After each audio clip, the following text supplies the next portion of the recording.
Básicamente quiero retomar algo que Axel Honneth ha planteado en uno de sus últimos libros, El derecho de la libertad, que es un gran compendio sobre los desarrollos que ha tenido la libertad en la modernidad temprana y en la modernidad tardía, y que aunque uno podría ubicar dentro de un libro o como un libro de filosofía política, es sin duda un texto que los abogados deberían comenzar a leer, y en especial los constitucionalistas. Aquí hay un punto que simplemente quiero destacar. La filosofía política y la filosofía del derecho empieza a ser reemplazada por las teorías de la justicia. La teoría de la justicia se convierte en una dimensión prescriptiva, en una disciplina prescriptiva que reemplaza a las otras dos, que se vuelve la columna vertebral de lo que podemos llamar la filosofía práctica, y que por tanto involucra, además de estas dimensiones conceptuales, también la económica, y de ahí, digamos, la fuerza que ha adquirido en los últimos años como una instancia de interpretación de los fenómenos societales. Quiero además, digamos, traer a colación, y haciendo alusión al terror jacobino, el problema de la distinción amigo-enemigo. La distinción amigo-enemigo indudablemente la plantea Carl Schmitt en su famoso concepto de lo político. Pero no es Schmitt quien la inaugura. La inaugura efectivamente ese terror jacobino durante la Revolución Francesa, y durante todo el siglo XIX igualmente se exacerba, incluso con el marxismo, y nos llega posteriormente al siglo XX, comienzos del siglo XX, donde como reacción a todas estas luchas del siglo XIX, Schmitt la condensa como la distinción clave de lo político. Insisto mucho, de lo político y no de la política. Ya veremos a qué conduce, digamos, esta distinción. Esa la retoma el mismo Goya en sus famosas pinturas, ¿sí?, para mostrar hasta dónde la crueldad de la distinción amigo-enemigo no tenía límites y cómo podía llegar a unos extremos inimaginables en ese instante, que después en el siglo XX van a llegar a su máxima expresión con el holocausto nazi, con el asesinato sistemático no solo de los judíos, sino de minorías en la Segunda Guerra Mundial. Entonces Schmitt establece claramente esa distinción, que es una distinción que, reitero, atravesó el siglo XIX y atravesó el siglo XX. Podríamos decir que si algo ha caracterizado la política en la contemporaneidad, si algo ha caracterizado la política en la modernidad tardía, es esta distinción, ¿sí? Y es una distinción que ustedes ven ha sido definitoria de la dinámica política en nuestro país, porque Colombia jamás ha salido de la distinción amigo-enemigo, ¿sí? Ni siquiera bajo la Constitución del 91. Nosotros hemos desgraciadamente sido ejemplares en tener esta distinción prácticamente como columna vertebral de lo que termina siendo nuestra propia pseudoidentidad nacional.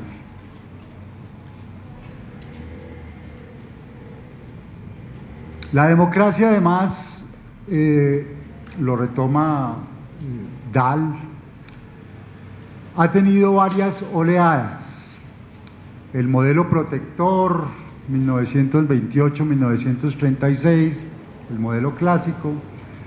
El modelo participativo posteriormente, que básicamente se va a hacer a la luz y a la sombra también del estado de bienestar. Y finalmente el modelo neoliberal, que es el que a partir de los 70, digamos, se impone hegemónicamente en el mundo entero. Pero estas tres oleadas de democracia a las que hace alusión Robert Dahl, abre paso a partir del 89 a una cuarta oleada de democracia. ¿Sí? Y esos son todos los fenómenos que vamos a ver de la democracia, de la primavera árabe, los indignados en Europa, Occupy Wall Street en Estados Unidos, ¿sí? Incluso hace poco la Nuit Ouverte, una cosa así en París, ¿sí? Y eso establece la democracia deliberativa como categoría de interpretación de lo político. En otras palabras, el estado del arte del pensamiento político impone hoy en día la democracia deliberativa insalvablemente, a riesgo de que si no los llamen ignorantes, la democracia deliberativa como un esquema de interpretación de los procesos políticos, no solo en América Latina, sino en el mundo entero. La democracia deliberativa es, como se escribe hoy, democracia. Voy a tratar aquí con mucha dificultad, porque esto lo voy a presentar aquí por primera vez, aunque vengan, digamos, sean reflexiones y líneas de reflexión que vengo trabajando hace un tiempo. Voy a tratar de relacionar este eje, democracia deliberativa, justicia política, concepto de lo político. ¿Sí?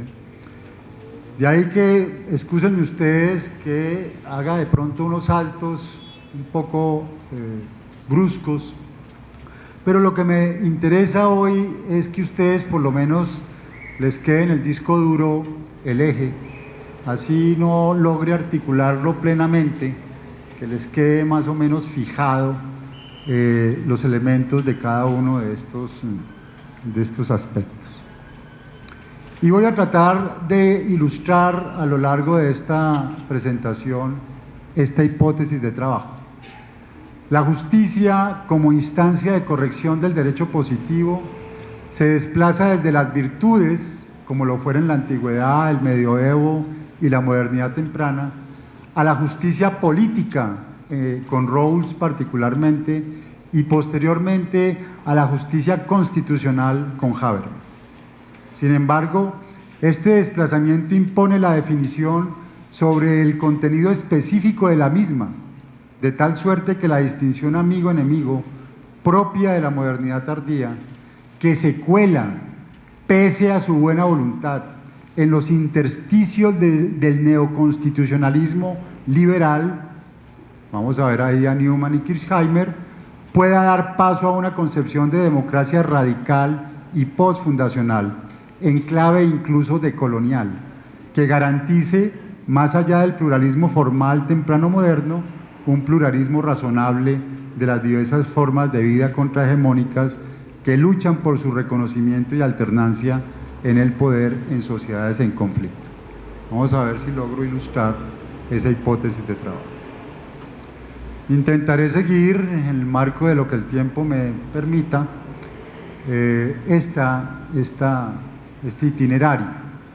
Problema de la justicia, las concepciones de justicia en pugna, los modelos de democracia deliberativa, la adjudicación constitucional y democracia radical, y finalmente los modelos de democracia postfundacional. El problema de la justicia. Es interesante, digamos, en una reconstrucción muy rápida de todo este problema de la justicia que precisamente está adquiriendo aquí en Colombia mucha relevancia. Esto es parte de un estudio que el grupo de investigación ahorita está presentando tanto en Tunja, en la pedagógica de Tunja, como en la Santo Tomás de Bogotá, que se han centrado sobre estudios de la justicia, ¿sí? Estudios conceptuales de reconstrucción de la justicia. Es interesante ver desde la antigüedad la evolución, insisto, del término de la concepción de justicia.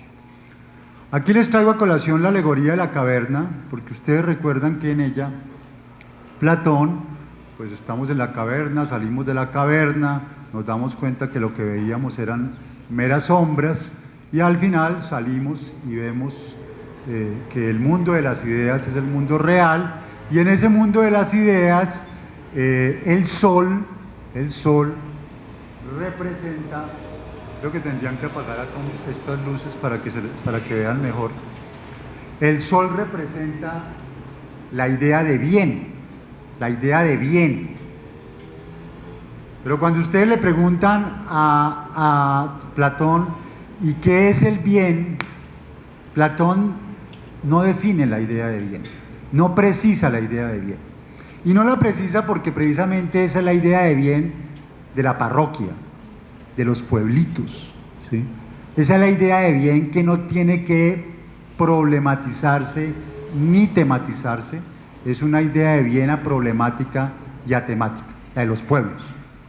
En los pueblos yo no tengo que explicitar la idea de bien porque de alguna manera todos intuimos cuál es esa idea de bien. Eso respondía precisamente en Platón a un momento de la Grecia arcaica donde efectivamente no era necesario problematizar la idea de bien.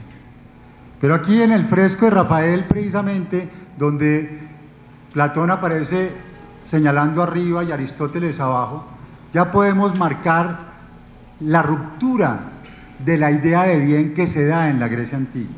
Y ahí llega entonces Aristóteles en su Ética de Nicómaco, porque entre otras las matrices del derecho natural, ¿sí?, no están muchas veces en la República de Platón y no va a estar tampoco en la Politeia de Aristóteles. La matriz está en la alegoría de Platón y la matriz está en la Ética de Nicómaco de Aristóteles. Y en la Ética de Nicómaco de Aristóteles, efectivamente ya Aristóteles da el tránsito a una noción de bien mucho más elaborada, a una noción de bien que responde a una sociedad ya más heterogénea. Y entonces Aristóteles dice, el bien es el bien común, ¿sí? Y dentro de ese bien en común, ¿qué lo sostiene? Lo sostienen las virtudes. ¿Y qué son las virtudes? Las virtudes son modelos ejemplarizantes de vida buena. Por tanto, el derecho natural aristotélico se funda en modelos ejemplarizantes de vida buena de la polis, ¿sí?, entre los cuales está la justicia, justicia conmutativa, justicia distributiva. ¿Y todo esto para qué? Para que usted pueda, mijito Nicómaco, para que usted pueda hacer amigos en la polis, ¿sí? Si usted no sigue estos modelos de vida buena ejemplarizantes, obviamente la gente lo va a dejar de lado. Y ahí se introduce algo que va a ser definitivo en la historia de la humanidad y que sigue siendo definitivo hoy en día, ¿sí? La equidad como una instancia, como un instrumento de corrección del derecho positivo. Se va a ser una problemática que va a atravesar toda la historia de la humanidad. ¿Cuál es la relación entre el derecho positivo y la desobediencia legítima al derecho? ¿Sí? La desobediencia justificada al derecho positivo, ¿sí?, desde el mismo Aristóteles. Entonces ya la equidad aquí se constituye en un instrumento con el cual yo puedo confrontar las decisiones del juez. Yo puedo confrontar el derecho positivo, ¿sí? El derecho positivo no es absoluto. El derecho positivo no tiene por qué ser obedecido per se.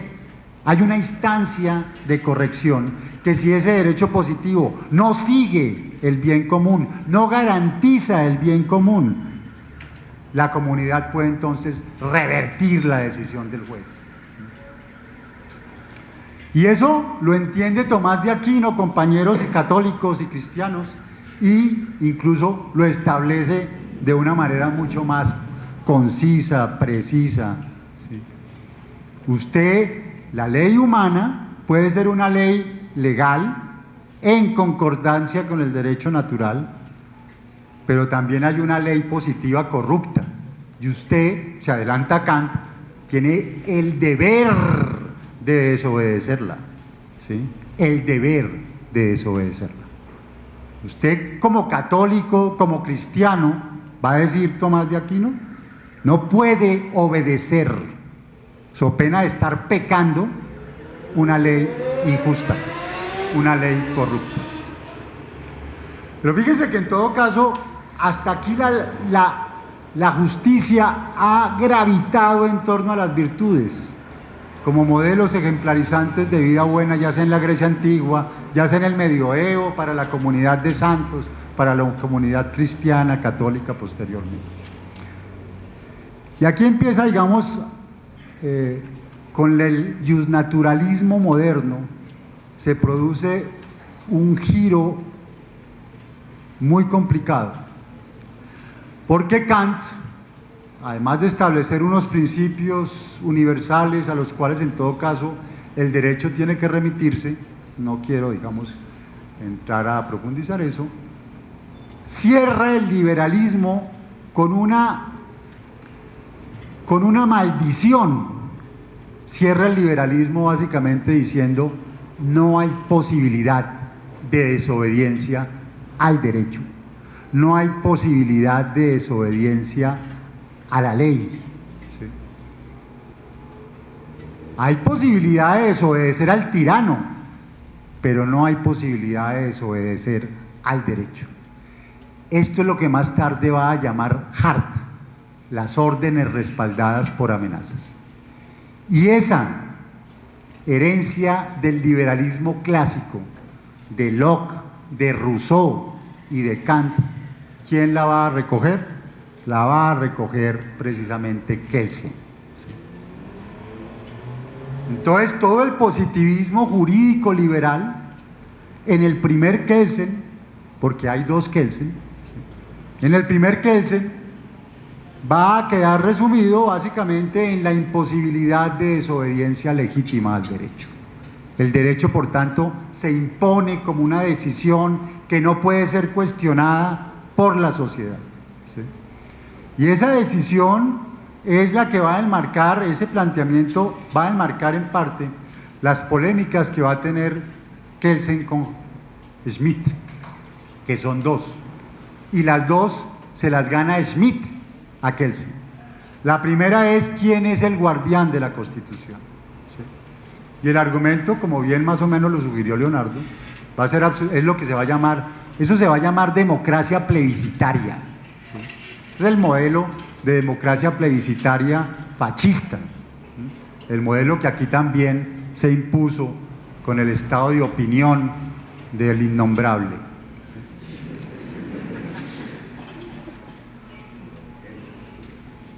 Entonces, el estado de opinión, la democracia plebiscitaria, lo que va a rezar es como el presidente. ¿Qué es el Congreso? El Congreso es una maquinaria, el Congreso son clientelas aisladas, son voticos. ¿Cuántos votos tiene el mayor parlamentario? No tiene más de 150, 200.000 votos. ¿Cuánto tiene el presidente? Incluso acá en Colombia tiene 6, 7 millones de votos. Entonces Smith dice, pues ¿en quién reside la legitimidad? No es en los parlamentarios aislados, ni siquiera en el Congreso sumado, digamos, todas esas voluntades aisladas, es en el presidente. El presidente es el guardián de la Constitución porque el presidente es el que puede darle unidad, coherencia, completud, por encima del Congreso y por encima incluso del Tribunal Constitucional. ¿Sí? Es decir, fácticamente Smith termina teniendo la razón, porque eso es lo que va a suceder en la Alemania nazi. Por las presiones del Círculo de Viena, Kelsen cambia y da un giro en el contenido de la norma fundamental. Y la norma fundamental la establece Kelsen como una norma fundamental vacía, que no es fruto de un querer, que no tiene contenido material. Y entonces ahí llega Smith, y ojo con esto, le dice, No, papá, la norma fundamental tiene contenido, es un contenido político y es la distinción amigo-enemigo. ¿Sí? Vean que nosotros toda la discusión Kelsen-Smith la hemos vivido aquí en Colombia, y hace poquito, ¿sí? Porque eso fue lo que se hizo en el gobierno de Álvaro Uribe. Y no se pasa a la ilegalidad, no se pasa a la dictadura, nada, absolutamente nada. En la Alemania nazi es ilegal.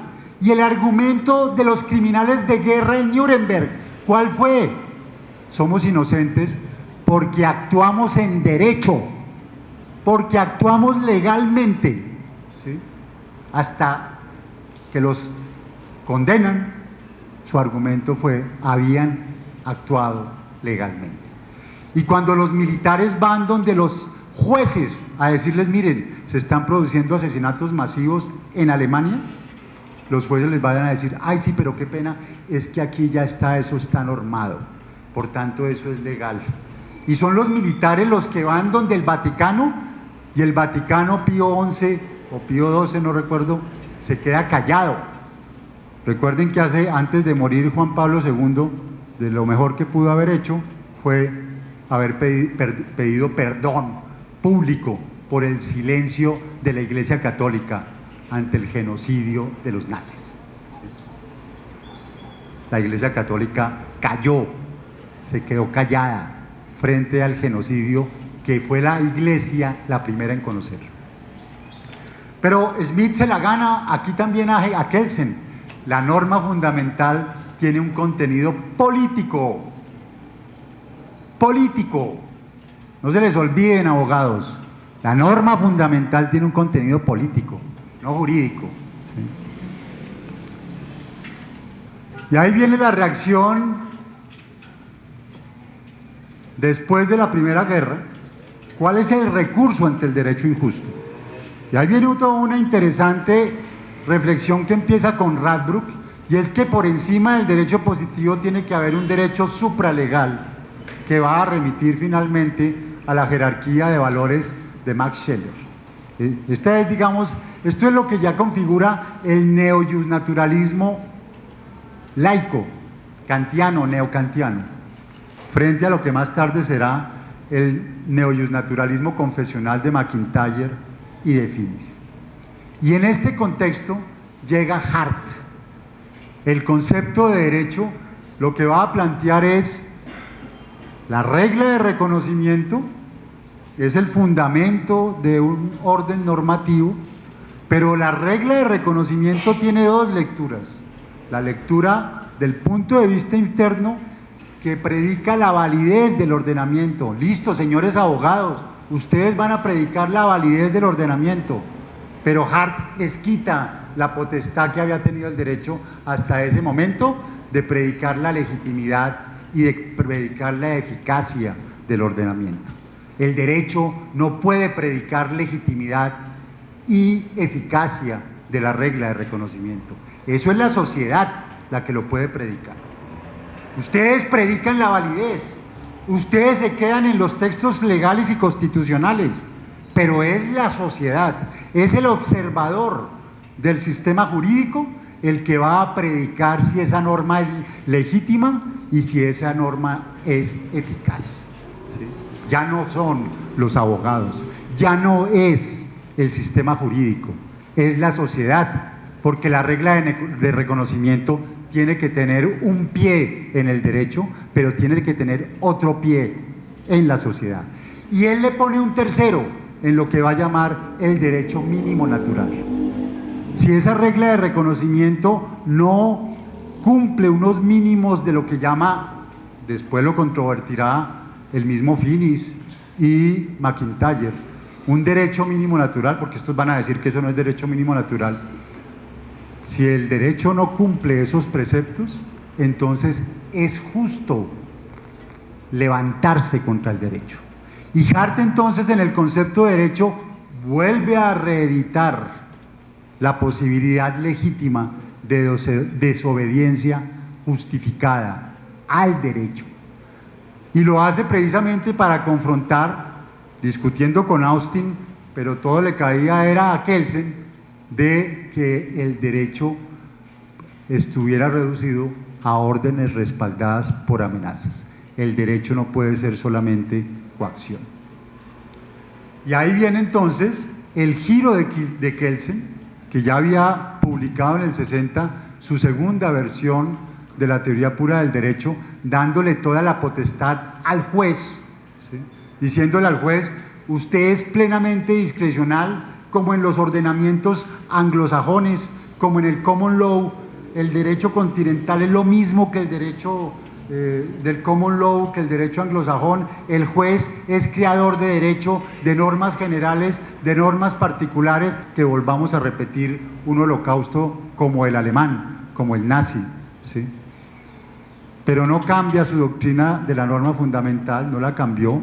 Sale el texto de Hart y entonces Kelsen abjura de su doctrina de la norma fundamental y reconoce que la norma fundamental sí tiene un contenido material, tolerancia y pluralismo en los ordenamientos occidentales, y que por tanto ahí se les fue a la basura su tal pureza metódica y su tal neutralidad axiológica, ¿sí? No hay pureza metódica y no hay neutralidad axiológica en el derecho. El derecho, como lo dirán en Nino, en su texto póstumo recogido por Gargarella, el derecho es política, básicamente. Y en ese contexto surge la pregunta histórica de Rawls: ¿qué es la justicia? ¿Sí? ¿Qué es la justicia? Precisamente se desata ahí todo lo que se conoció como la polémica liberal comunitarista, los neoliberales, Nozick, Buchanan, McIntyre, Sandel, Walser, Taylor, por parte de los comunitaristas. Y entonces encontramos el gran topos de las concepciones de justicia: el topos aristocrático, el topos neoliberal, el topos igualitario, el topos feminista y el topos decolonial, que lo retoma Stephen Lux, hablando precisamente de los derechos humanos, ¿sí? Los derechos humanos como lecturas que desde estas concepciones de justicia se hacen a finales del siglo XX, comienzos del XXI. Ahí se impondrá como gran confrontador lo que es el modelo neoliberal de justicia. El modelo neoliberal de justicia se sustenta teóricamente en lo que es todo el paradigma autopoyético, primero, o cibernético, primero de Parsons y después autopoyético de Niklas Luhmann. Y básicamente ahí la concepción es que el sistema es cerrado, que el sistema no le responde al entorno, que por tanto el entorno no tiene incidencia ni tiene que tener incidencia en el sistema. Esa es la tensión que ustedes ven a nivel constitucional entre el proyecto socialdemócrata, democracia participativa, Estado social de derecho, y el proyecto neoliberal. ¿Que quién lo va ganando? Obviamente el neoliberalismo, ¿sí? Porque el neoliberalismo ya, al declararse exequible la ley de sostenibilidad fiscal, mete una cuña en el corazón del Estado social de derecho. Entonces, ¿para qué sirve ese sistema, ese paradigma autopoyético? Pues obviamente ese es el fundamento de la globalización.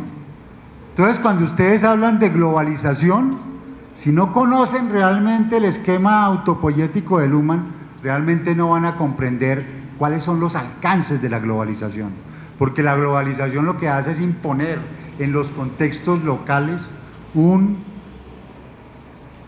circuito autorreferencial global.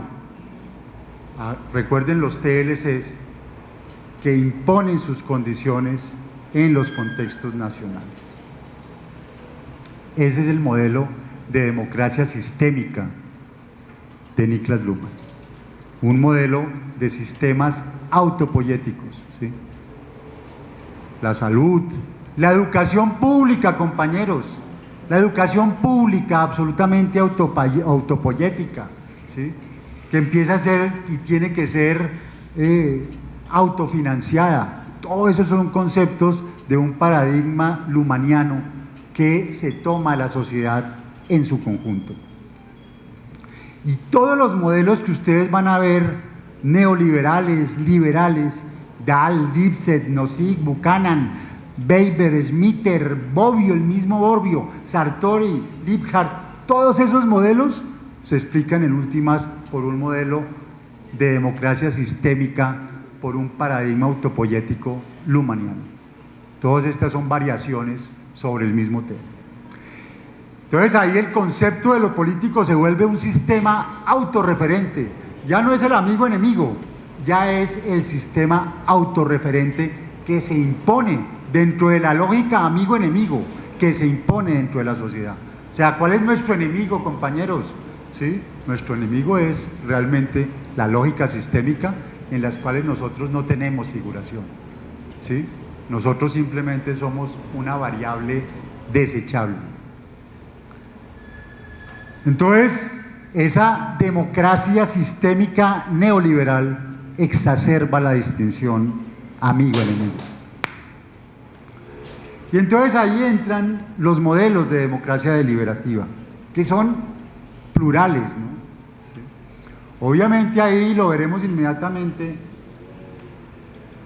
Rawls juega un papel central, pero el impulso realmente de la democracia deliberativa viene de la tradición política republicana, no el republicanismo norteamericano, la tradición política republicana, que es la deliberación. Recuerden que republicanismo hubo con Maquiavelo, con Boudin, que en parte Rousseau es republicano, y que esa tradición republicana que atraviesa el siglo XIX un poco en silencio, aparece de nuevo ¿cuándo? Con España y más tarde con la Guerra Civil Española. Y aparece también, miren lo simpático, en Cuba en el 40 con la Constitución del 40. Hace poco que en la pasantía que hice en la Universidad de La Habana, en mi sabático, me pareció muy sorprendente que los compañeros en La Habana, abogados en la Facultad de Derecho, estén volviendo a la Constitución del 40 cubano para reivindicar el republicanismo. Obviamente de una manera muy silenciosa, muy sutil, porque eso no se puede decir en voz alta, pero de cualquier forma reivindicando el republicanismo, incluso haciendo lecturas republicanas de Locke, que efectivamente es una especie de libertariano, ¿sí? Haciendo lecturas republicanas de Locke. Entonces, el republicanismo es clave en esto, pues no puedo detenerme, y de esa definición de lo político como deliberación sale Rawls y la democracia consensual, ¿sí? ¿Por qué? Porque el concepto de sociología de la cultura norteamericana es el melting pot y no el mestizaje. Nosotros licuamos todo y somos mestizos. Ay, cómo somos de orgullosos del mestizaje. Y resulta que ese mestizaje nos sirve a nosotros es para reprimir muchas minorías, para reprimir a las negritudes, para reprimir a los indígenas, ¿sí? Ese mestizaje, ¿sí?, no es el fundamento de la raza cósmica como lo creía Vasconcelo. Ese mestizaje ha servido más para discriminar, ¿sí?, que para potenciar. Y una aclaración rápida sobre Rawls. Rawls no es liberal, compañeros. No le crean a los profesores que se la pasan diciendo que Rawls es liberal, porque significa que esos profesores no saben quién es Rawls. Cuando Rawls se presenta en París, que lo presenta además Dworkin, dice: yo soy socialdemócrata, yo soy lo que ustedes llamarían aquí en Europa socialdemócrata. Que a Rawls se le filtren elementos liberales de antropología liberal es una cosa, pero que su posición política sea liberal o sea neoliberal, como algunos exabruptos a veces uno les escucha, es absolutamente falso, ¿sí? Luego Rawls se ubica en la izquierda de lo que sería hoy en día el espectro político norteamericano. Y él además se inscribe recién llegado de Oxford, de su pasantía con el profesor Hart, dentro de lo que es toda la discusión sobre la justicia, dentro de lo que es el movimiento por los derechos civiles, ¿sí?, que se da en el sur de los Estados Unidos y que llega a su máxima expresión con Martin Luther King en la toma de Washington en 1963. Rawls es quien está dando justificación conceptual y teórica a todo el movimiento de los derechos civiles, ¿sí? Por eso yo saludé con tanta alegría la iniciativa que ustedes tienen acá, un gran modelo, un gran ejemplo que es su profesor Leonardo García, ¿sí?, precoz desde, yo no sé, desde que yo lo conocí, supongo que desde antes también, que tuvo la iniciativa de hacer una especie de libro, se lo publicó hace poco Eudeva en Buenos Aires, ¿sí?, sobre la trayectoria histórica de Rawls, el contexto de Rawls, ¿sí? Y ahí fue donde yo aproveché y me acerqué efectivamente a sistematizar lo que ya venía viendo, el contexto histórico de Rawls. Es que los filósofos no salen de la nada, de esa visión de que los filósofos en las buhardillas mirando para el techo y de pronto, le salió así por generación espontánea una idea. Eso no existe. Los filósofos responden en un nivel de alta abstracción a procesos societales, y eso es lo que va a decir Rawls desde el comienzo. Ese que es el discurso, no lo puedo leer porque es muy largo, pero yo les pido que googleenlo ya si quieren, ¿sí?, léanselo, óiganlo. Ese discurso de Martin Luther King sobre la libertad, sobre tengo un sueño, I have a dream, es el discurso que Rawls va a llevar a concepto en la teoría de la justicia. Y entonces, ¿cuál es el planteamiento de Rawls? No puede ser que las mayorías impongan su concepción de justicia, porque si un país está constituido por varias minorías y hay una minoría mayoritaria, entonces no puede ser que esa minoría mayoritaria imponga lo que es la concepción de justicia. Y por eso el ataque de Rawls contra el utilitarismo. Entonces, justicia no es lo que la mayoría quiera, justicia es lo que todos, consensualmente, todas esas minorías podamos configurar. Ahí entonces se da un giro, ya en este momento, de la justicia como virtud a la justicia política, y esa justicia política se va a condensar en dos principios de justicia: todos somos iguales, un principio constitucional, y favorecer a los favorecidos, iguales libertades para todos y favorecer al desfavorecido. ¿Sabe qué es lo que hizo Rawls? Actualizar los principios de Filadelfia.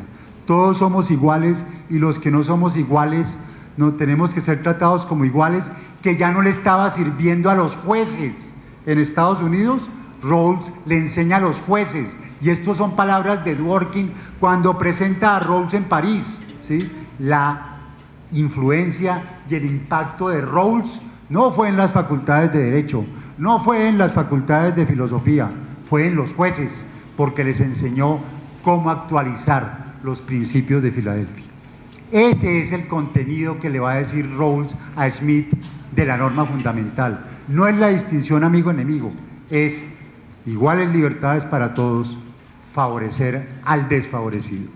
Entonces, la norma fundamental que le da sentido a todo el ordenamiento tiene ese contenido material, pero es un contenido material que no se lo inventan los profesores, es un contenido material que se lo da a un proceso constituyente, como la conjunción, como la convergencia de las fuerzas políticas de esa sociedad.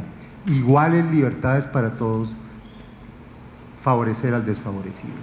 ¿Y quién va a proteger eso? Lo van a proteger los jueces.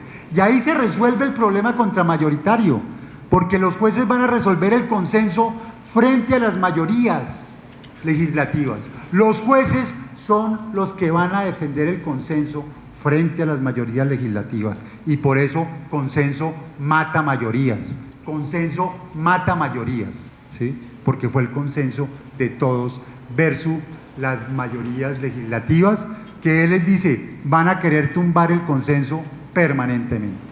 Y entonces para ahí introduce un elemento clave para la defensa de los principios, para la defensa de la Constitución contra las leyes, que esto es muy interesante y lo retoma después un catalán, que se me olvidó ahorita el nombre, en un libro que se llama La Constitución como proceso y la desobediencia civil.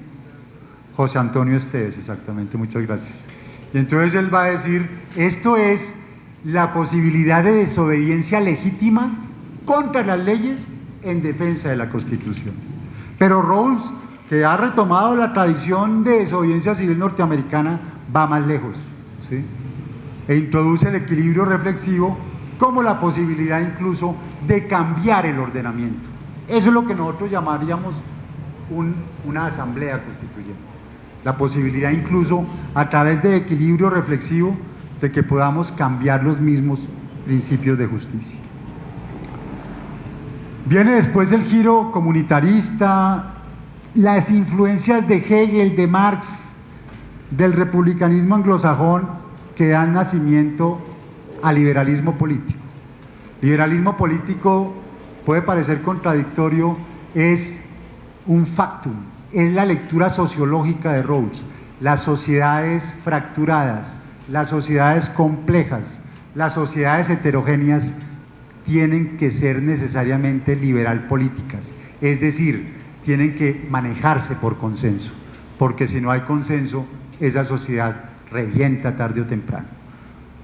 Todas las minorías están llamadas a poder gobernar, todas las minorías están llamadas a poder gobernar sin excepción, porque una minoría que ustedes dejen de lado es una minoría que ustedes están simplemente empujando a la violencia, ¿sí?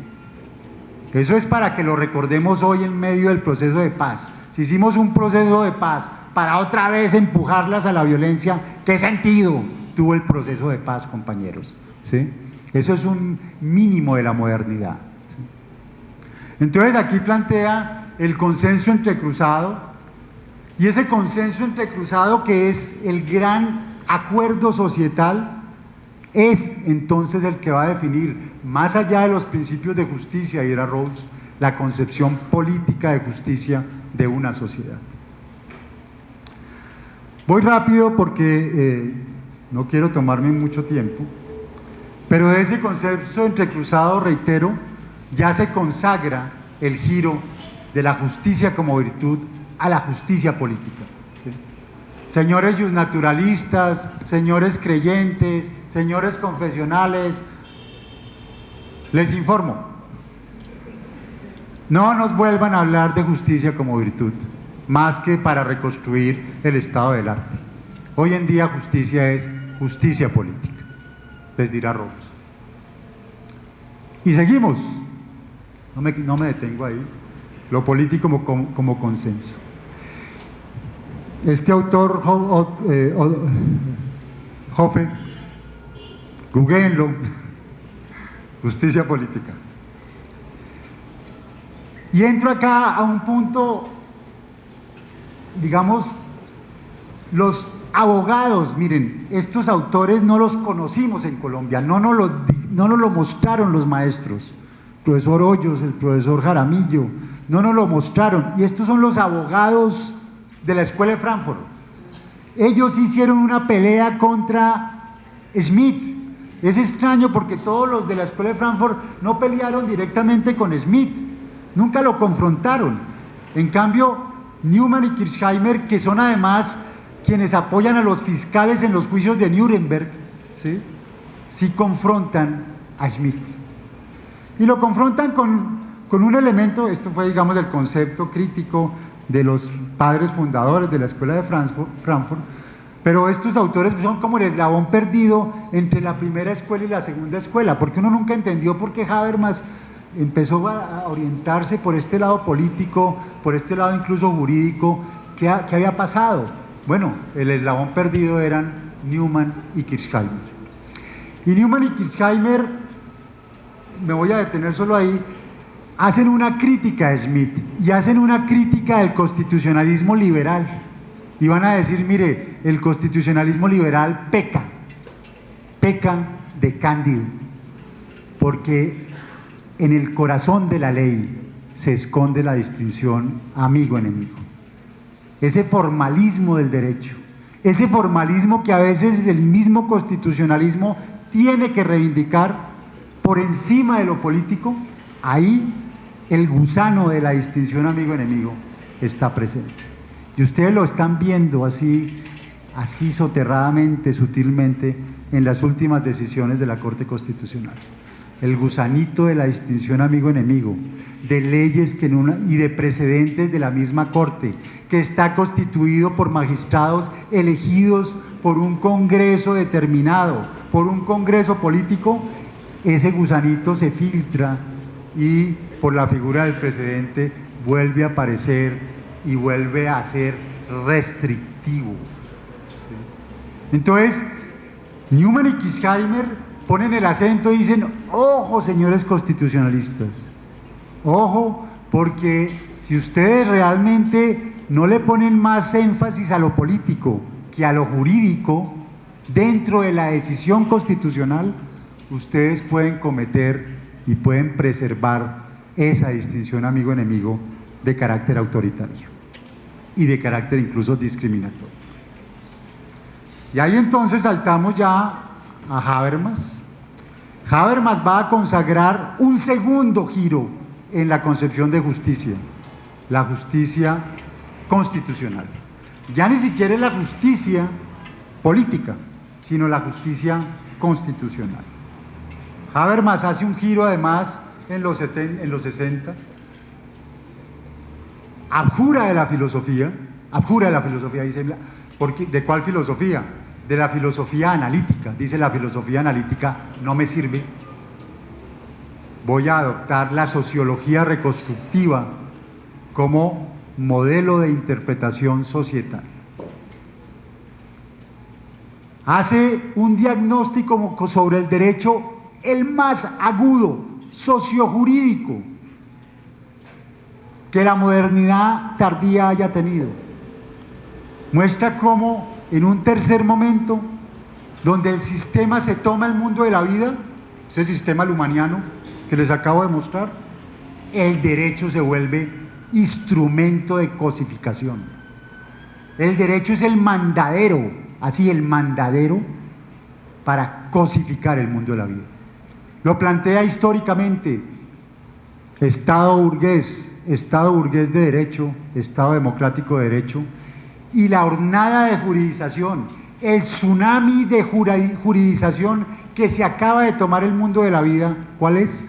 El Estado social de derecho.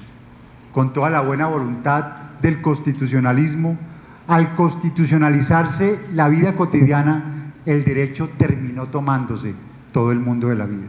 ¿Y eso qué efecto genera?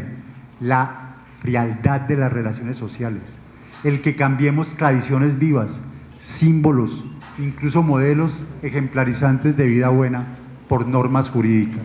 El efecto es lo que hoy sociológicamente se llama cosificación del mundo de la vida. Él intenta enfrentar esto con lo que se llamó la ética del discurso. Pongámosle consenso a la cosa para volver para descosificar el mundo de la vida. Pero es Robert Alexy quien le dice: eso no funciona, no sea cándido, Habermas. Usted no va a descosificar el mundo de la vida con la ética del discurso. Usted tiene que descosificar la ética el mundo de la vida es a través del derecho. Y creo que le recuerda la famosa frase de los abogados de que todo lo que se hace jurídicamente se deshace jurídicamente. Su teoría de la acción comunicativa tiene que volverse una teoría del derecho. Entonces Habermas, en ese contexto del 89, en el medio del derrumbe del muro de Berlín, critica a Marx, critica a Stalin, critica haber dejado la cuestión democrática en manos del positivismo liberal, de haber hipostasiado la soberanía popular, y plantea una soberanía popular plural, una soberanía popular que el Tribunal Constitucional tiene que saber interpretar. Le pone el acento al Tribunal Constitucional, le dice a los magistrados: ustedes tienen que ser intérpretes no solamente de textos jurídicos, sino de contextos sociopolíticos. Ustedes no se pueden hacer los de la vista gorda frente a situaciones inconstitucionales. Ustedes tienen que poder modular también esa dimensión. Es decir, ustedes tienen que ser lo que son, dejar de ser abogados y empezar a mirar políticamente la sociedad. Toma, como Rawls y Dworkin lo habían hecho con la Revolución de Filadelfia, toma la Revolución Francesa y dice, ahí hubo un consenso. Eso no fue solo un consenso burgués, porque aquí está la montaña, ahí estaban los engagés, los rabiosos, ahí estaban incluso las representantes de las mujeres. Los derechos humanos no son solamente los derechos del bourgeois, los derechos humanos son también los derechos del citoyen. Ahí estaban les sans-culottes, ahí estaban los descamisados, ahí hubo consenso.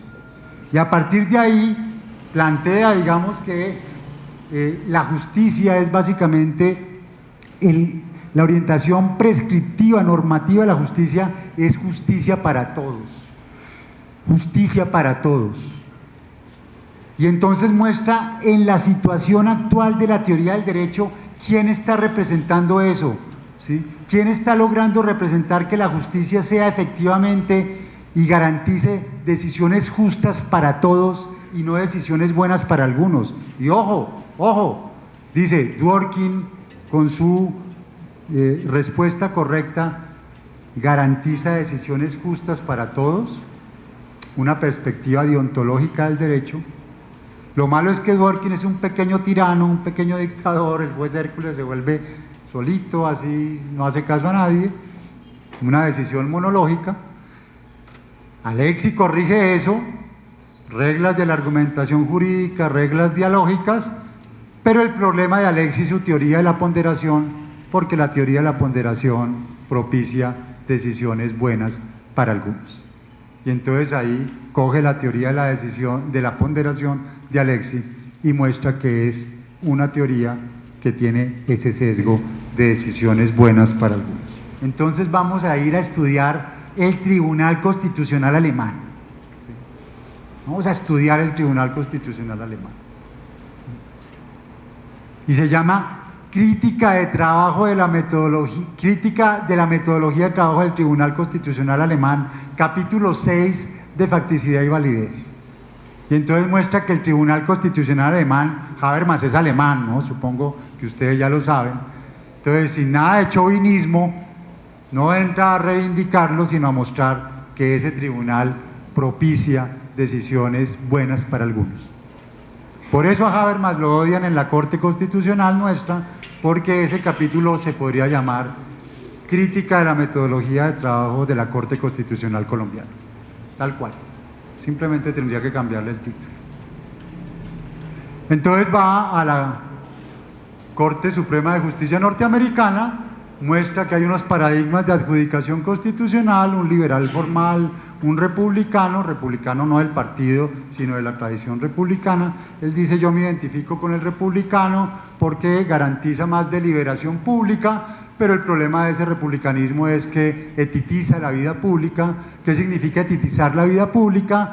Cuando el innombrable fue donde el Papa y le llevó un carriel, ¿recuerdan? El innombrable fue donde el Papa y le llevó un carriel.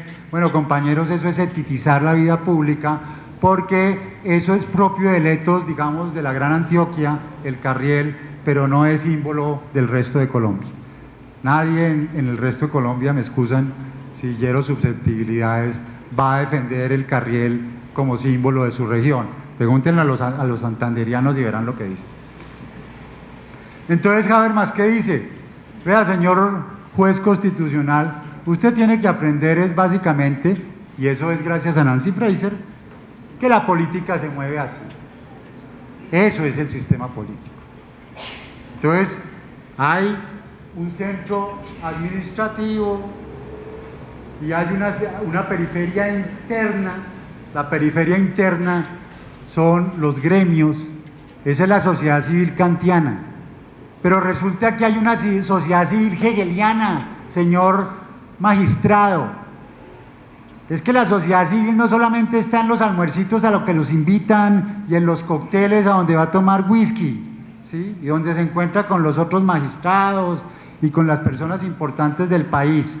Hay una sociedad civil hegeliana, que son las formas de vida, las dignidades campesinas, que son la gente del común, las minorías, las que a veces no tienen voz, ¿sí? Y esa gente, lo dice Boaventura, no se pronuncia ya ni siquiera con tutelas, porque ya le pasan una tutela, le toca contratar a un abogado y no tiene plata, entonces se pronuncian por desobediencia civil. Y de alguna manera eso llega al centro y usted tiene que saber escuchar eso y tiene que saber interpretar eso, ¿sí? Para poder tomar decisiones justas para todos. Entonces llega Nancy Fraser y dice, uy, pero este Habermas ahí sí se pifió porque no puso los actores. Y entonces Nancy Fraser, hablando por las feministas, hoy Día Internacional de la Mujer, dice, los actores de estas esclusas de opinión pública son los contrapúblicos, contrahegemónicos, ¿sí? Entonces, ¿a quién tiene que escuchar el juez constitucional para tomar decisiones justas para todos? A los contrapúblicos, contrahegemónicos, ¿sí?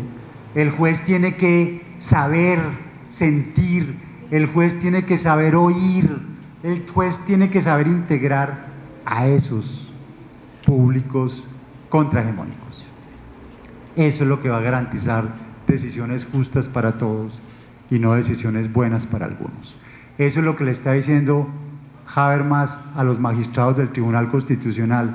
Y lo dijo alguna vez Eduardo Cifuentes, y yo lo tengo en un video, ¿sí? A unas estudiantes que le hicieron una entrevista histórica. Digo, y coincido con lo que dice Leonardo. De pronto fue que me lo oyó a mí. Dice Eduardo Cifuentes, acá las escuelas de Derecho, las facultades de Derecho, han sido unas arrodilladas al Tribunal Constitucional.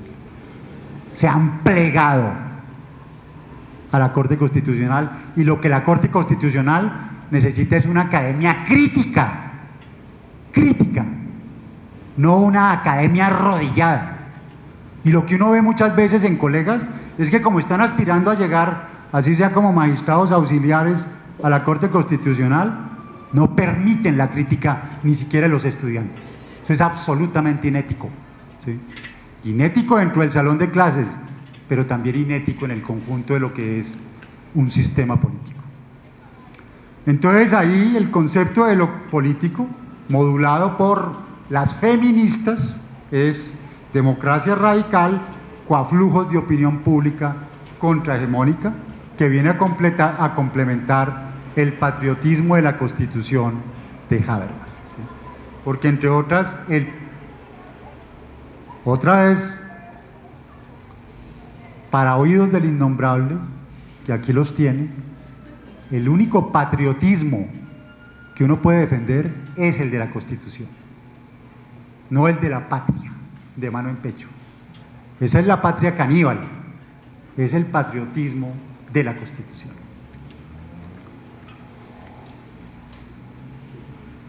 Yo creo que el tiempo se me agotó. Voy a terminar simplemente con esto y de pronto para la discusión dejo lo postfundacional. Estoy tratando de mostrarles que la justicia pasó de la virtud a la política, la justicia política, y con Habermas a la justicia constitucional. Pero en todo caso no se nos olvide la discusión de Smith con Kelsey. El contenido de la norma fundamental es político, ¿sí? Y la tercera escuela de Frankfurt, Dubiel, Bellmer y Honneth, van a hacer un planteamiento muy interesante. Dubiel dice cuál es el contenido simbólico de la democracia. Contenido simbólico de la democracia, cuando empieza la modernidad, es quitamos a Dios del trono del poder. Es el antropocentrismo. Quitamos a Dios del trono del poder. Pero cuando guillotinan al pobre Luis XVI, que era el que menos se lo merecía, ¿sí? Que era un bobazo así, mal parado, en un mal momento. ¿Sí? Dice Dubiel, quitamos también al soberano. Entonces el trono del poder quedó vacío.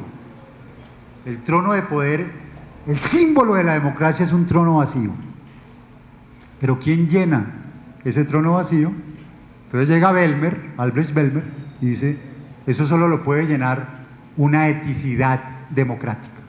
Es decir, una eticidad procedimental, una eticidad que por todo un conjunto normado de procedimientos constitucionales y legales puede alternarse en el trono del poder.